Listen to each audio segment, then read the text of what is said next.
تاجر جو متقی ہو، جو سچ بولتا ہو، جو احسان کرے لوگوں پہ، مجھے ایسا بنا دے، احسان کرے لوگوں پہ، مجھے ایسا بنا دے۔ الحمدللہ رب العالمین والصلاة والسلام علی سید المرسلین، اما بعد فاعوذ باللہ من الشیطان الرجیم، بسم اللہ الرحمن الرحیم۔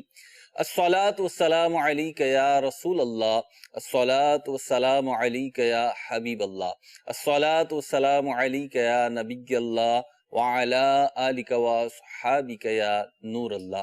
مدنی چینل کے ناظرین، الحمدللہ عز و جل ایک بار پھر سلسلہ احکام تجارت کے ساتھ حاضر ہیں، اور انشاءاللہ عز و جل حسب معمول اس سلسلے کے فارمیٹ کے مطابق کاروباری معاملات، مالی لین دین اور تجارتی حوالے سے آپ کے ذہن میں جو سوالات ہوتے ہیں، جو اشکالات ہوتے ہیں، جو ایسی باتیں ہوتی ہیں جن پر آپ چاہتے ہیں کہ قرآن و سنت کی روشنی میں رہنمائی مل جائے، تو یہ سلسلہ اسی پلیٹ فارم کو مہیا کر رہا ہے، یہ سلسلہ یہی پلیٹ فارم آپ کو دے رہا ہے۔ انشاءاللہ عز و جل آپ کے سوالات کے جوابات دینے کے لیے ہمارے ساتھ مفتی علی اصغر عطاری مدنی متضلع العالی موجود ہیں، جو کہ قرآن و سنت کی روشنی میں آپ کو سوالات کے جوابات ارشاد فرمائیں گے۔ اللہ نے چاہا تو آپ کے سوالات ہوں گے، مفتی صاحب کے جوابات ہوں گے، درود پاک کی فضیلت شامل کرتے ہیں اور پھر آپ کے سوال کی طرف بڑھیں گے۔ نبی کریم رؤوف الرحیم صلی اللہ علیہ وسلم کا فرمان ذیشان ہے، جو ایک مرتبہ مجھ پہ درود پاک پڑھتا ہے، اللہ عز و جل اس کے فرشتے 70 بار اس پر رحمت فرماتے ہیں۔